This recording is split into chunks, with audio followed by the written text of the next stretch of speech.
topics and opinions expressed in the following show are solely those of the host and their guests and not those of W4CY Radio, its employees, or affiliates.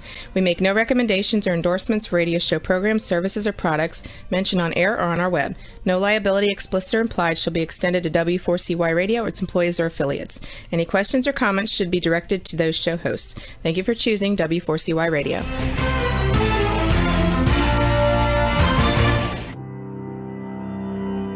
Welcome to Leadership for Life with Gina Gardner on W4CY Radio and Talk4 TV. Join your host, who is a multiple #1 international best-selling author, motivational speaker, empowerment and transformational leadership coach and trainer. She's the founder of Genuinely-You and has 30 years experience of helping people step into their genuine, authentic power. And now, here is Gina Gardner, your host of Leadership for Life. Hello there, and welcome to today's show. We've got a great show for you. Have you ever thought that kindness is in short supply? Because if you watch the media, it'd be very easy to think that kindness, certainly in some places, is completely extinct. Well, my experience is that kindness makes such a difference in your personal life, in your relationships, and in your business.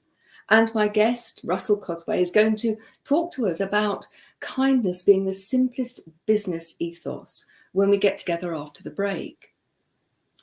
But I want you to ask yourself, how kind are you to other people? And how easy do you find it to be kind to other people?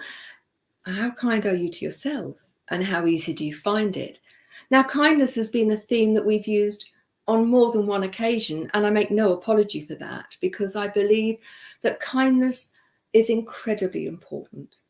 If you like, it's the currency of love. It's the currency which makes people feel great, and it is absolutely precious. So be kind to yourself, sit back, relax, and be part of the show. Now, as you know, if you've listened to the show before, that Genuinely-You, very, very proud to be a member of B1G1, which is all about kindness, about considering other people who are less fortunate, but helping them in a way where it's not about giving them. It's the difference between giving a fish and giving a fishing rod. One feeds them for a day, the fishing rod feeds them for life.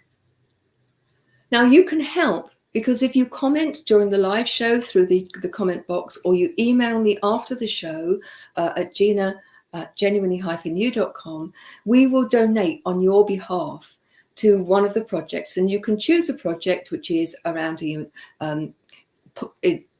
food. Sorry, I lost my train of thought. If you want to feed the hungry, then put an F. If you want to educate, put an E. If it's about clean water, put a W. And if it's for the environment, put an EN. And we will make sure that we donate to one of the many, many projects that B1G1 has on your behalf. So let's talk about kindness. And I want you to think about the last week or so, and think about how often you have been kind to other people and what form that has taken, and whether that kindness has been unconditional or whether there have been strings attached. I'll be kind to you if you do something for me. That's got a very different vibration to it. It's a very different energy than being kind and not actually doing it in order to get something back. However, the paradox is that by being kind to other people, of course we get something back. But we get something back which is intrinsically within ourselves, rather than the other person buying or doing something in return. It's not a straight exchange.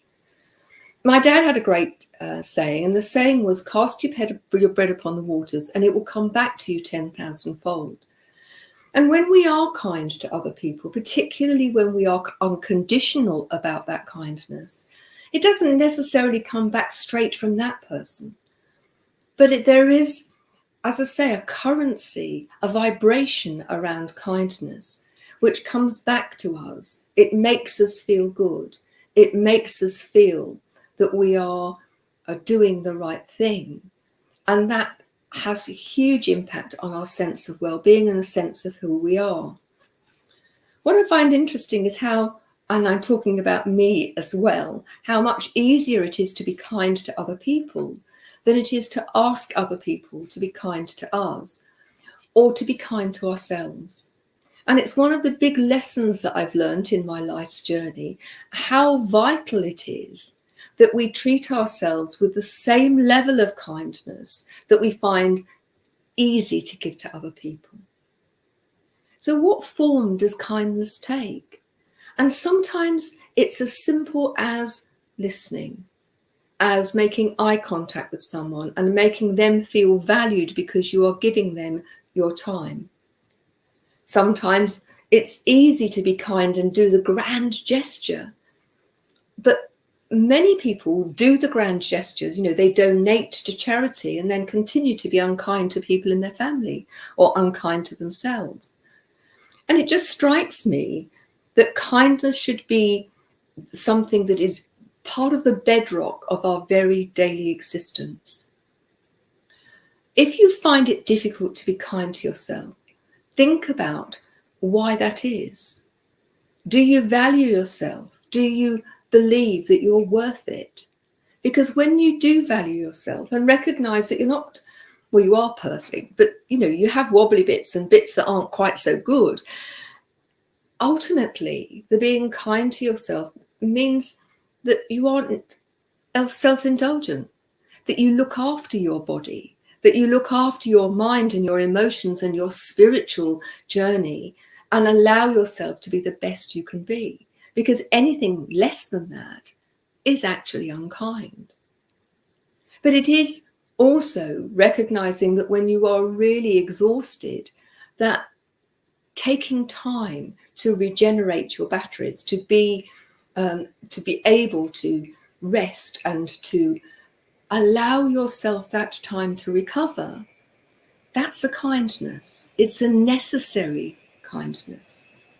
But over the years, I've met many people who put their self-care at the bottom of the list. They are actually very unkind to themselves. They drive themselves hard.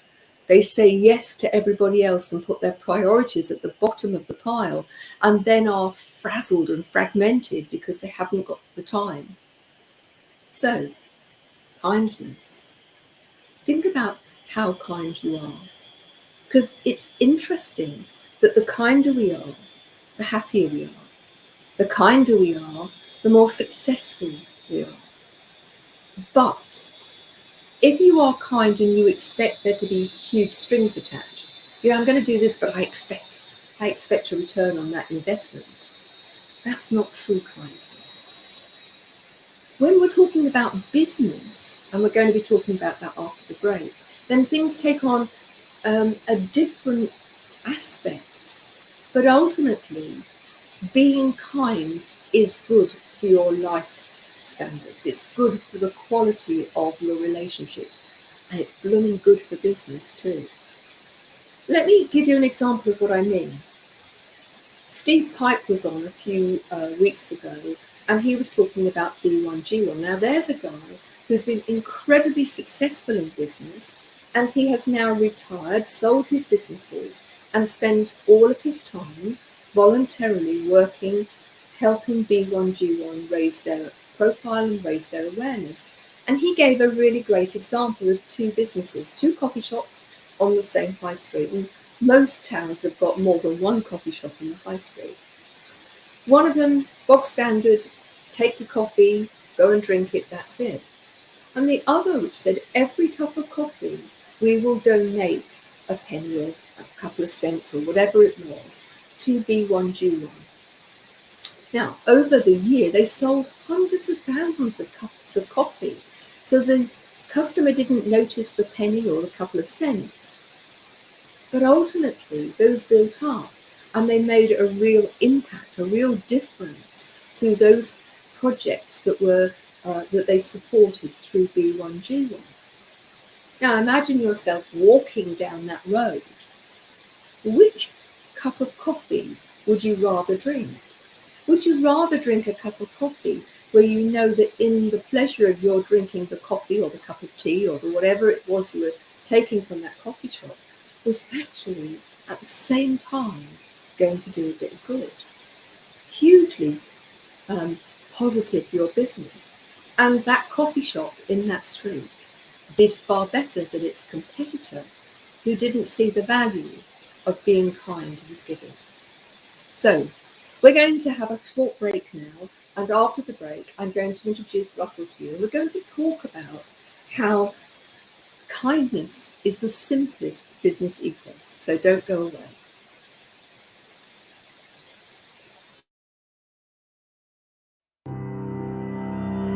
You have been listening to Gina Gardner on Leadership for Life. We'll be back after this quick break.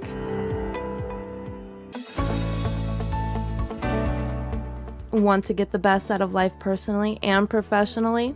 Are you ready to step into a life which excites and fulfills you? Well, the right place for you is Leadership for Life with Gina Gardner on W4CY Radio and Talk4 TV. We will share with you stories from inspiring people, a wide range of guest experts, and lots of practical strategies to help you get the very best out of your personal and professional life. Leadership for Life is a radio and TV show focused on helping you live a happier, more successful, and fulfilling life. Join international best-selling author, motivational speaker, empowerment and transformational leadership coach and trainer, Gina Gardner, live every Thursday, 1 p.m. Eastern Time on W4CY Radio and Talk4 TV. Become the leader of your own life. Gina Gardner's #1 international best-selling book, Thriving Not Surviving, The 5 Secret Pathways to Happiness, Success, and Fulfillment, provides you with the foundational principles on which to become the best leader of your own life. It's available as an ebook, paperback, hardback, and as an audio from genuinely-u.com, or also from Amazon. Every one of the principles have been proven to work for the countless people who have used them, including the author. Now, let's put them to work for you. If you're ready to discover your true leadership life design, accelerate your journey with an invitation to join Gina for Leadership for Life VIP Day. Choose your journey of self-discovery where Gina will help you navigate your way to happiness, success, and fulfillment. To find out more, email Gina at genuinely-u.com. Welcome back to Leadership for Life. Here is your host, Gina Gardner. Hi there. I'm really excited to introduce my guest to you this week.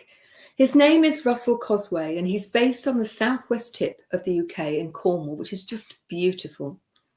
He runs a certified B corporation called Guideline.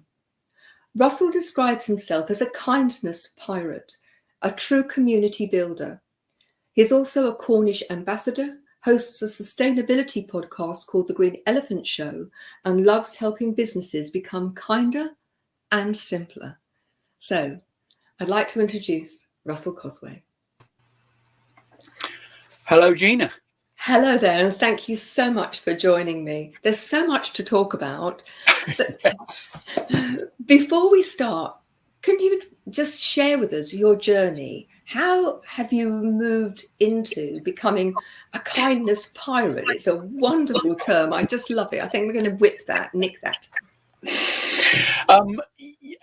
My journey's quite strange, really. I started in local government, in IT for many, many years, 30 years in that, and ended up being taken into a big corporation, huge corporation. And it didn't sit well with me. The bigger the corporation, the more distant it feels. And I'd gone from local government, which was like a family, to a business which was like an engine, and it was heartless. And so I left and I started a company, and the company was there to try and help smaller businesses manage themselves a bit better. But as time went on, and as with all people that start a business, you kind of try something and fail, and then try something else, and fail is probably a bad word, but it doesn't kind of do the reward you want. And eventually, and I have to say, probably only in the past 2 years, that the need and I suppose, the COVID crisis has exacerbated this situation where it's caused you to reflect. You made the comment that sometimes that moment of reflection, you kind of go, actually, I'm just perpetuating what is a kind of unkind system to a certain extent. And so I changed direction. We became a B Corp, and that kind of clarified the thoughts down. And then you kind of think, well, how can I make a real impact? And I think the real impact today is to build upon the kindness that we saw during COVID. And then through my own show, the Green Elephant Show, I met Magnus Wood, whose episode will be streaming fairly soon. But he is from studied a corporation called the Kindness Corporation. He wrote something called the Kindness Code, 7 ways. And the chat with him clarified some, all those points that are floating around in your head is, what do I do next? It just kind of all went, that's it. That's what I want to do. And then at the heart of what I do in business is I love simplicity. And I think simplicity, to a certain extent, is the ultimate kindness. If you can make I agree. Simple, your customers will love you, your workers will love you, and to be honest, you'll love yourself a little bit. It sounds great. I'm interested in the why kindness pirate. I mean, we have connotations of pirate. I just read a great book called How to Be More Pirate. And you mean this book here? I do mean this book here. It's an amazing book. And for those who are viewing or listening, we're talking about pirates at a very particular time in history, where they had a really clear code of conduct and so on. So we're not talking about, although there was violence, that there was a very, very different feel to pirates of that time than perhaps the pirates we think about when we think about pirates generally. Yes, and the difference between a pirate and a privateer, which I didn't realize until I read the book, was a privateer had a letter. It was the only thing that differentiated him from what we perceive from, probably more from film and our gym lad type TV programs than the truth. And the funny thing is, I actually live in an 18th century house built by a privateer who turned a pirate. That's completely incidental to the book, but once I read the book, I went, oh my goodness, I live in a pirate's house. This is amazing.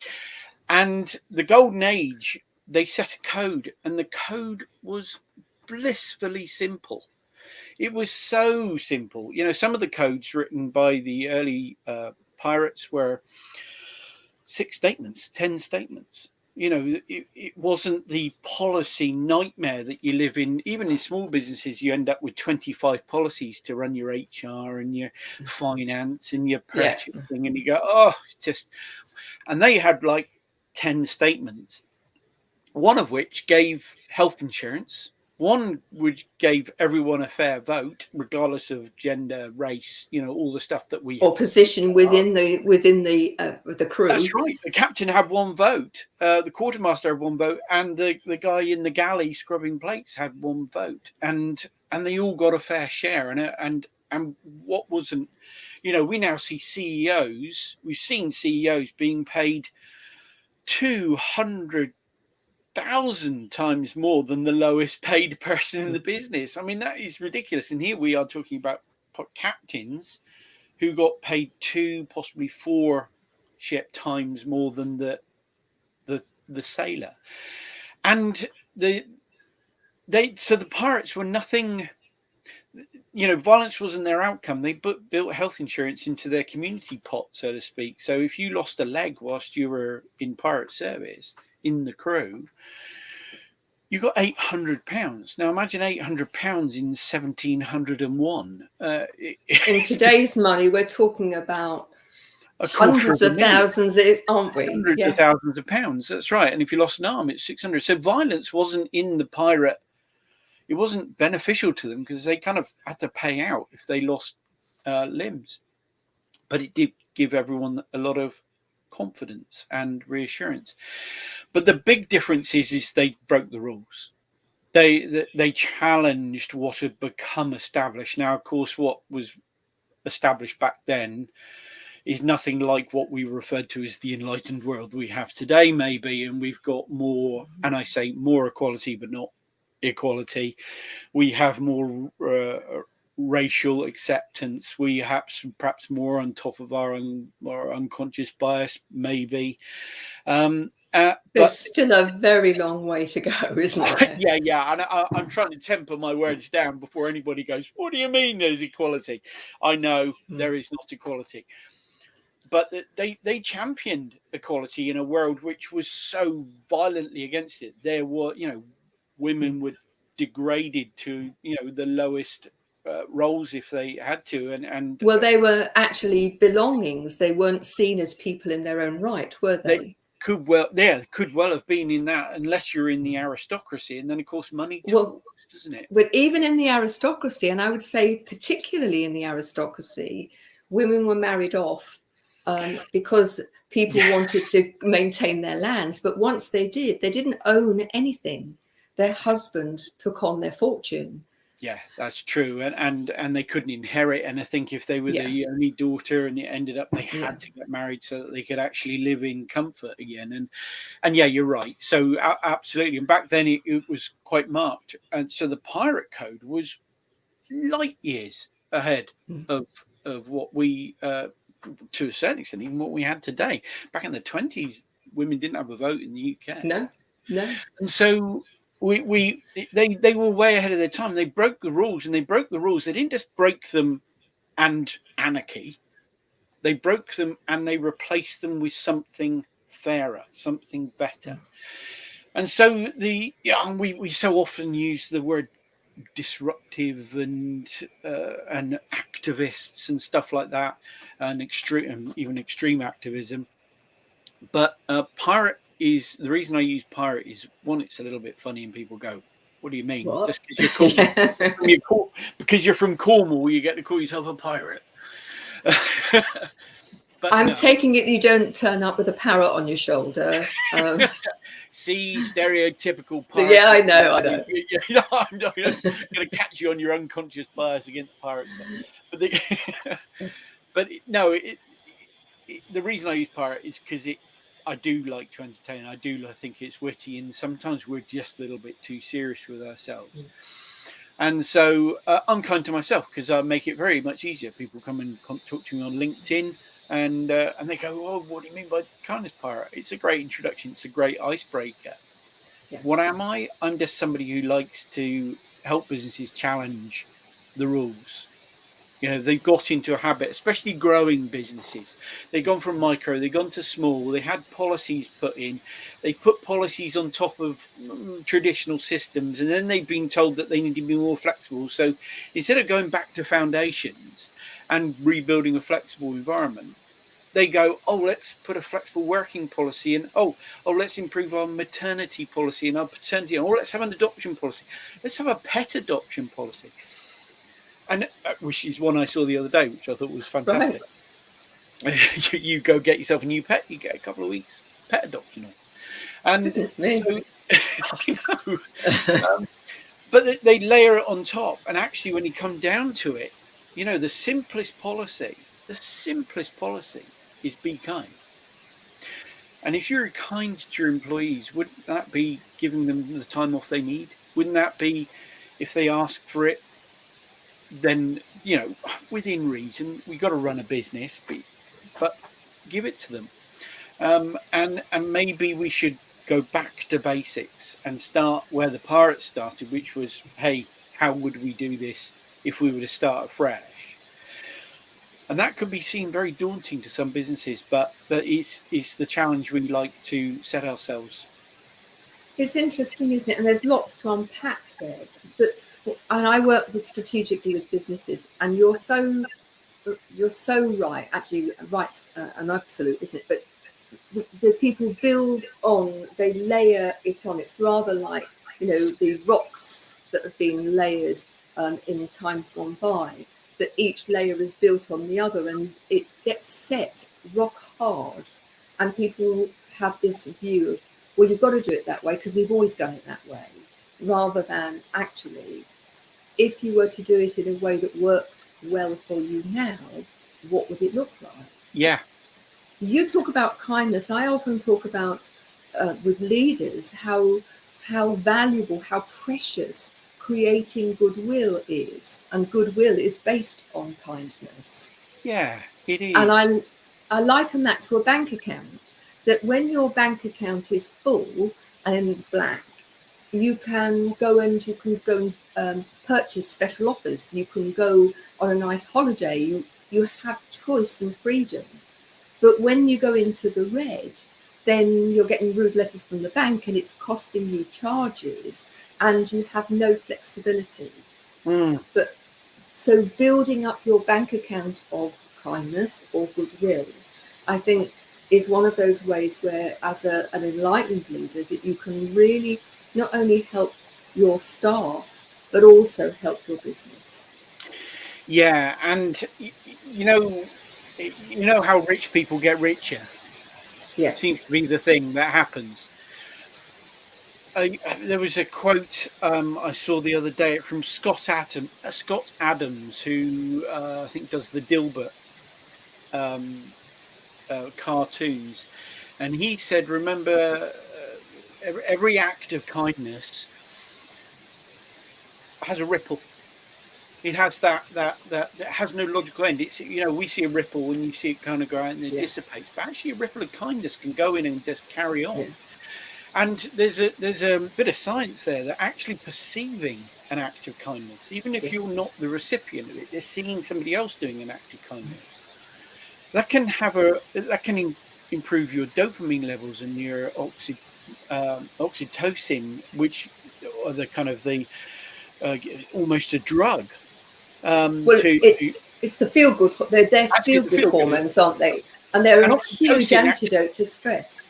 That's it. And the oxytocin is also great for lowering your blood pressure and your cardiovascular health. And so you're actually doing yourself good by watching people being kind. So if you're in a kind organization led by a kind leader, the staff, by seeing an act of kindness, so you give, what would be in any other business an unusual period of leave to somebody or an unusual flexibility, people kind of go, "Oh yeah, that's amazing," and it ripples, and they tell people, and then and so this rich person, this person who has given something away essentially in kind terms, but you haven't, is returned to you by other means. And in business, that's so important, because reputation, to be honest, is pretty well everything. People talk about building a brand. When you say about building a brand, it's not the logo. It's the heart of the business. The logo might be a physical representation of what you do or your name, but it isn't what you are. What you are is how you're perceived. And if you are perceived as a kind organization, people will come to you. And there is no doubt in my mind that when it starts from the leader, the person at the top, and they act as the role model, then it almost gives permission for other people to do the same. Whereas there is kindness in our organisations despite the leadership at times, but it stays contained and under the radar. And that seems to me very sad and such a waste in business terms. I think another aspect of leadership, and you touched on it in your in a bit before the break, and you said about being kind to yourself. And one of the areas that I saw so often in the bigger business is people used to hammer themselves to death at work. They just go on at it, and they would then, got to get this stuff out, and I've got to work, and so I'm going to have to. I used to do it. I was ridiculous. I used to work all the way through the day, troubleshooting, and then I'd have 300 emails to answer at night. And so what we do, you send an email at 10 o'clock at night. And then other people feel that they've got to answer it because... And that's unkind. That is unkind. It is an unkind thing to do, because you put a burden on your people and your workers, on their peers, to work at your level. And you're not trying to do that. You're just trying to do your best for your business. Sometimes you're just trying to do your best for your staff. Yes. But that's don't not the you way it think works. it's about balance, isn't it? Yes. So I was talking to somebody who has quite a big business, and they made the decision that they were going to do a 4-day week. And the 4-day week was not going to be 4 long days. There were going to be 4 normal days, and they were going to have Fridays off. And they expected there to be a dip in production, but an increase in staff health, so a reduction in staff absence.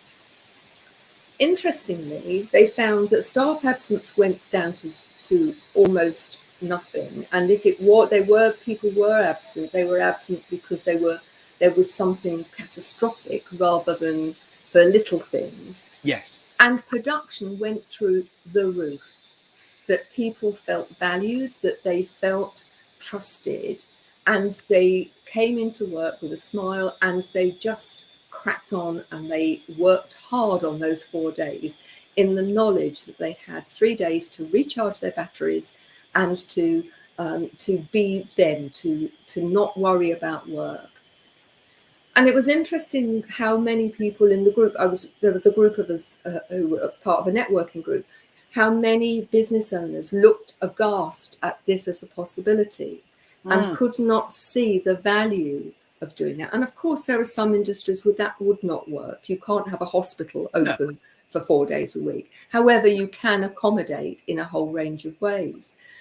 But it just seemed to me that it's time for us to take stock and to look again, to do things differently. And like the pirates that we started to speak about at the beginning of this interview, to actually have a blank piece of paper and say, what is it that we want and why do we want it? And what is it that's going to serve us and our customers or client base and the environment in a way that is kind? And if more businesses did that, I think we'd see a very different profile of health, for example. Yeah. And what I think what many businesses worry about is that how it would be perceived. If I close, if you're running a retail shop and you close for 1 day a week, I remember the days when nobody opened on a Sunday. Yes. Only the very, very small corner shop may be open if you're lucky. And there used to be half days on Wednesdays and things like that. And people shop for lunch. That's right. Now, I live in a small village, which was, funnily enough, the ancient capital of Cornwall at one point. And we've got a chemist that shuts for lunch. We've got shops that shut on Wednesdays. We've got shops that shut on Mondays, and the customers don't mind. They just cater for it. They go, I know you close on Monday, so I'll buy extra on Saturday because I know you're open on the Saturday, but you like a weekend, that's fair enough. It's completely reasonable. What we got is this heightened expectation that if we shut, we will lose our customers. And I don't think it works that way. It might in some cases, as you say, not everyone's the same, but we put ourselves under an estimable amount of pressure. And the other thing that you mentioned is about days and the 4-day week, and I've seen that implemented very badly. But one of the things I'd like to see businesses look at is their concept of time. Not the whole linear nature of it. I'm not expecting you to change that, but the fact that it is precious. It is a finite resource that we have. But everything is about how many hours in the week, how many hours in the day, how many minutes can I get productivity? Everything is about time. And as much as we are focused in targets on money, we also have to report very much on, how flexible working arrangements are, or, and it's all down to hours. How much do you pay people per hour? And I think that's something that is challenging in the rule book for a pirate. One of the things that when I work with businesses, and particularly when I work with leaders, is to ask them to really think about how they use their time. Time is a finite commodity. We can only use it once. And one of the exercises that I often ask them to do is to go to their diary for the last 3 or 4 weeks and go through it with almost a set of traffic light colours. Things that they should be doing, that where they're being productive and it actually supports the business and the people within it, green. Things where I'm not sure whether I'm the right person to be doing it or whether it needs to be done or done in this way, amber. And that's something for us to look at. Yep. And what on earth am I doing this for? Because it serves no purpose. And that people come back and they are amazed at how many red, why are we doing it, that they have.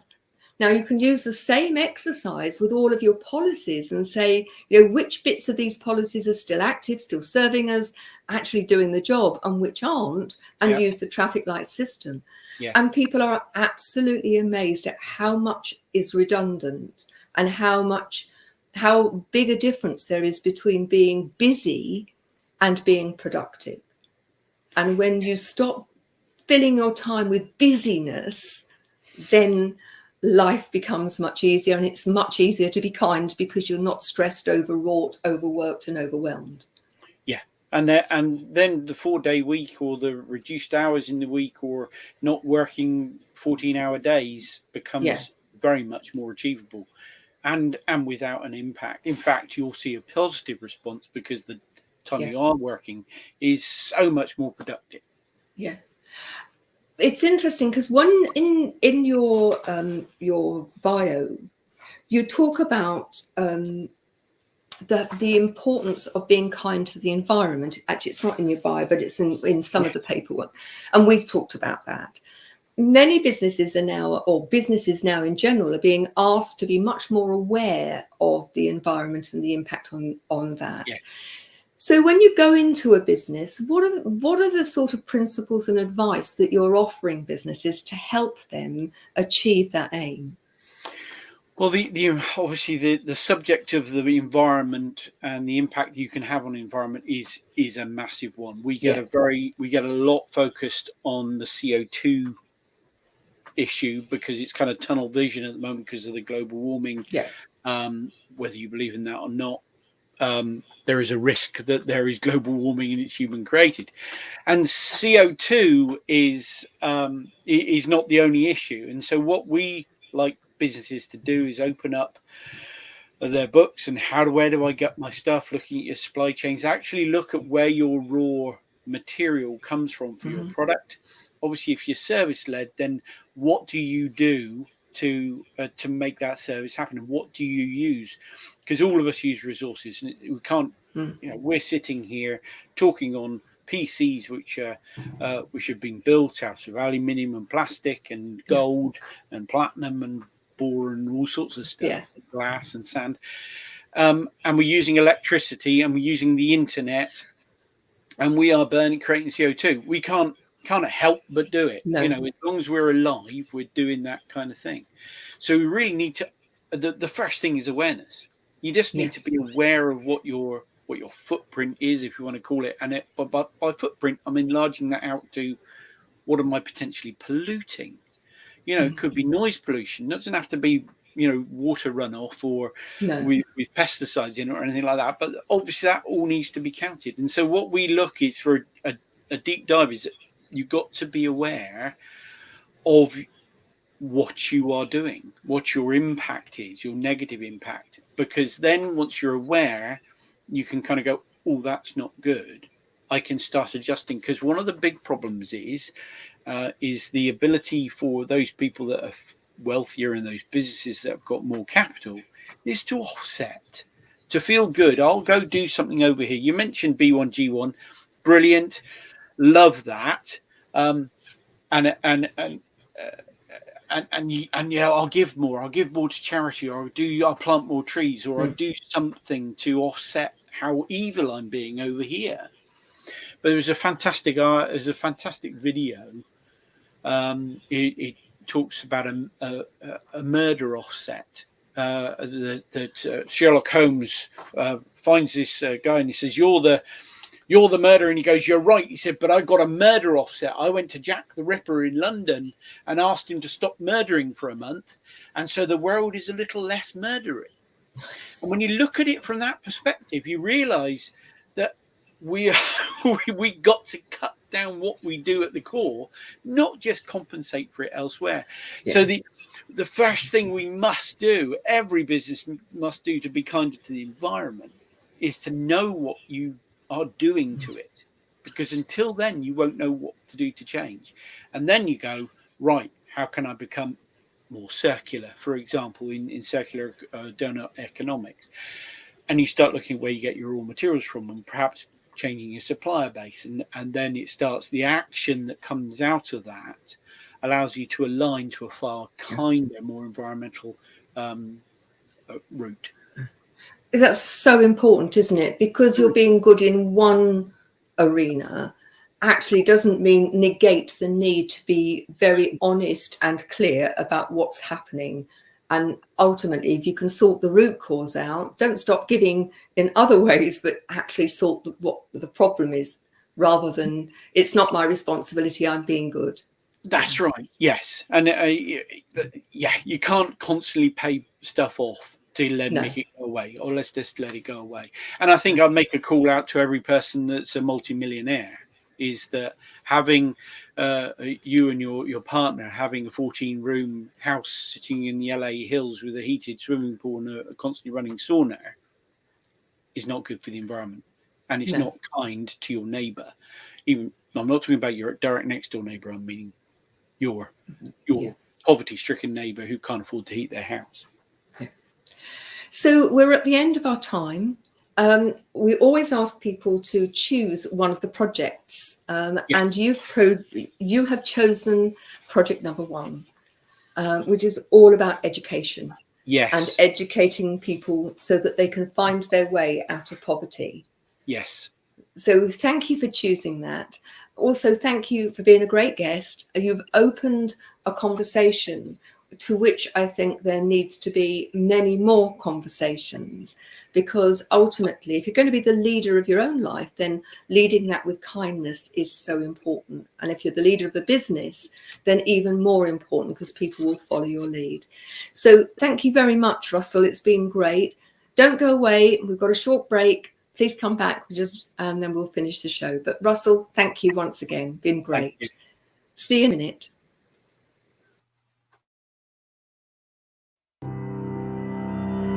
You have been listening to Gina Gardner on Leadership for Life. We'll be back after this quick break.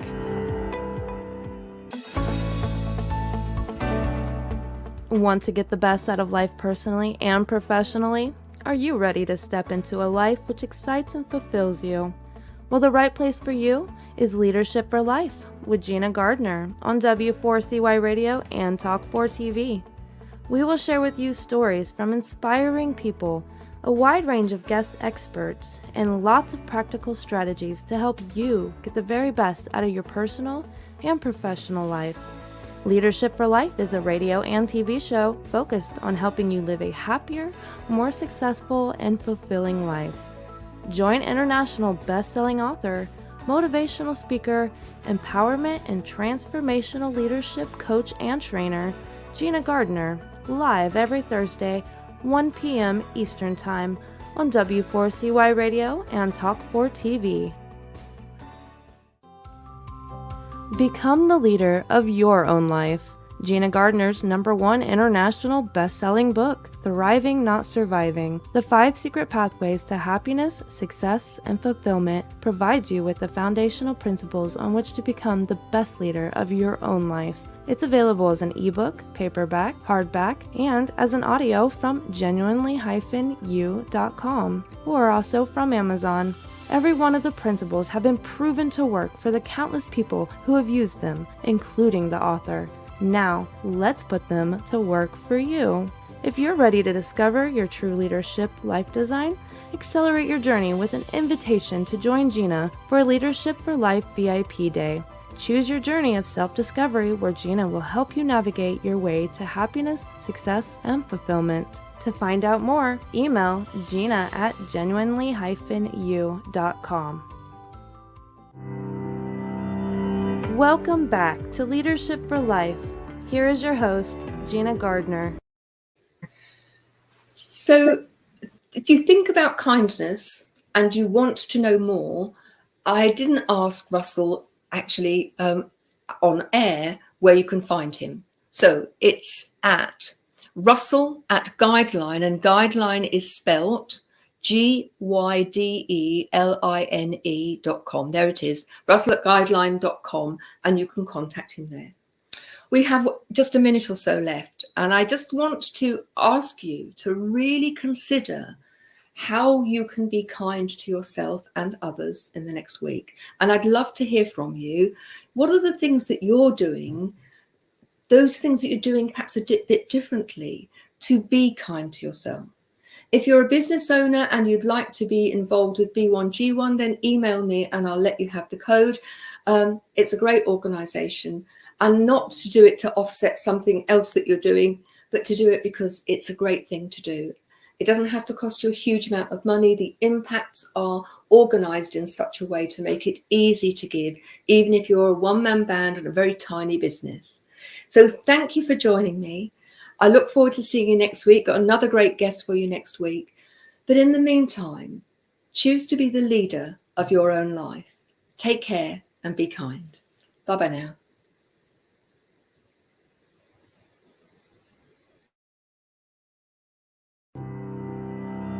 You have been listening to The Leadership for Life with your host, Gina Gardner. Make sure you tune in to W4CY Radio and Talk 4 TV next Thursday and every Thursday at 1 p.m. Eastern Time for more Leadership for Life. If you missed any part of this episode or just want to hear or see it again, you can find the archive of the TV show on Talk 4 TV's YouTube channel and the podcast of The Leadership for Life on iHeartRadio, Pandora, Spotify, Amazon Music, and wherever you listen to your podcast.